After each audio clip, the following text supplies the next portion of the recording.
Hello दोस्तों, चलिए next प्रश्न ले लेते हैं अपन। अब इसमें है कि हिमालय में बढ़ती हुई ग्लेशियर लेक आउटबर्स्ट फ्लड यानी GLOF की घटनाओं के कारण प्रभाव और शमन हेतु जो रणनीतियां हैं उसका वर्णन करना है। ठीक है, तो सबसे पहले समझ लेते हैं इसकी प्रस्तावना या परिभाषा क्या है। ठीक है, तो ग्लेशियर लेक आउटबर्स्ट फ्लड यानी GLOF वह स्थिति होती है जब किसी हिम झील का जल अचानक से अधिक मात्रा में टूटकर नीचे की ओर बहने लगता है। ठीक है, यह घटना बहुत ही विनाशकारी होती है और इसी के कारण जो है वो जीवन, पर्यावरण और बुनियादी ढांचों में व्यापक रूप से प्रभाव पड़ता है।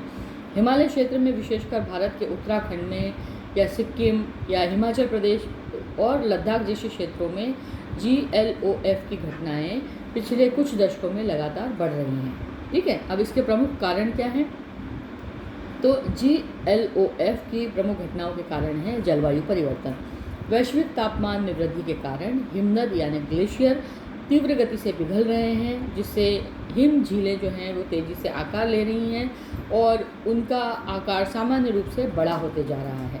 ठीक है, हिम झीलों की अस्थिरता, तो अधिकांश जो झीलें हैं वो बर्फ़ और चट्टानों के बने हुए कमज़ोर मोरेन बांधों से रुक करके बनती हैं, जो अत्यधिक पानी या भूस्खलन को सहन नहीं कर पाती। ठीक है, जिसकी वजह से ये टूट जाते हैं और बहुत ज़्यादा मात्रा में जो पानी जो है वो बह निकलता है उन झीलों में से। भूस्खलन या हिमस्खलन, किसी भी झील में अचानक किसी चट्टान का या हिम के बड़े टुकड़े का आकर के गिर जाने से जल स्तर वहाँ का अस्थिर हो जाता है और उसकी वजह से भी वो झीलें टूट जाती हैं।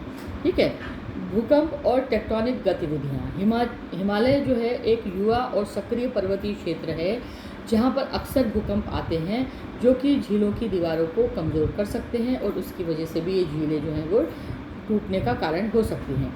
ठीक है, मानव जनित जो गतिविधियां हैं वो निर्माण कार्य, सड़क, बांध, टनल इत्यादि की वजह से भी पर्यटन और पर्यटन आदि के अनियंत्रित विकास के कारण भी झीलों पर दबाव बनता है और झीलें टूट जाती हैं।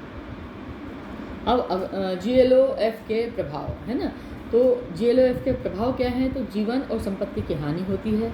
अचानक आई बाढ़ से सैकड़ों लोगों की जान और संपत्ति का नुकसान होता है। बुनियादी ढांचों को नुकसान होता है। पुल, सड़कें, बिजली योजनाएं और गांव नष्ट हो जाते हैं। पर्यावरणीय असंतुलन उत्पन्न हो जाता है। नदी तंत्र प्रभावित होता है। पारिस्थितिक तंत्र बिगड़ने लगता है और स्थानीय अर्थव्यवस्था पर असर पड़ता है। कृषि, पर्यटन और व्यापार भी इससे प्रभावित होते हैं। अब शमन या प्रारंभिक चेतावनी हेतु रणनीतियाँ क्या बनाई जा सकती हैं?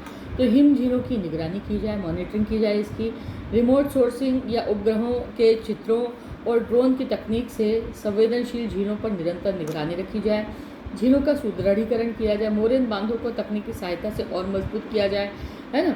निम्नलिखित अतिरिक्त पानी की निकासी और चैनलों के माध्यम से पानी धीरे धीरे निकलता जाए, है ना। प्रारंभिक चेतावनी प्रणाली, अर्ली वार्निंग जो सिस्टम है, वार्निंग सिस्टम वो डेवलप किया जाए। संवेदनशील क्षेत्रों में सेंसर, अलार्म सिस्टम लगाए जाएं जो कि जल स्तर और कंपन या तापमान में परिवर्तन को रिकॉर्ड करें, ना। स्थानीय प्रशासन और समुदाय को तत्काल सूचित करने की व्यवस्था हो, है ना। जागरूकता में भी का भी प्रशिक्षण दिया जाना चाहिए। स्थानीय लोगों को GLOF से संबंधित जानकारी और बचाव के उपाय सिखाए जाने चाहिए, है ना।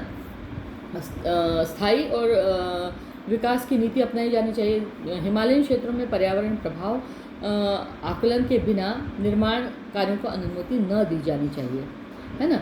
राष्ट्रीय और अंतर्राष्ट्रीय सहयोग, नेपाल, भूटान जैसे हिमालयन देशों के साथ में मिलकर के डेटा साझा किया जाए और क्षेत्रीय रणनीतियाँ बनाई जाए। अब इसकी फाइनल से जो है वो ये है, निष्कर्ष इससे ये निकलता है कि GLOF की घटनाएं केवल पर्यावरणीय नहीं हैं बल्कि सामाजिक और आर्थिक आपदाएं भी हैं। इन्हें केवल तकनीकी उपायों से नहीं बल्कि सतत विकास और जन जागरूकता और सशक्त प्रशासन और विज्ञान आधारित योजनाओं से नियंत्रित किया जा सकता है।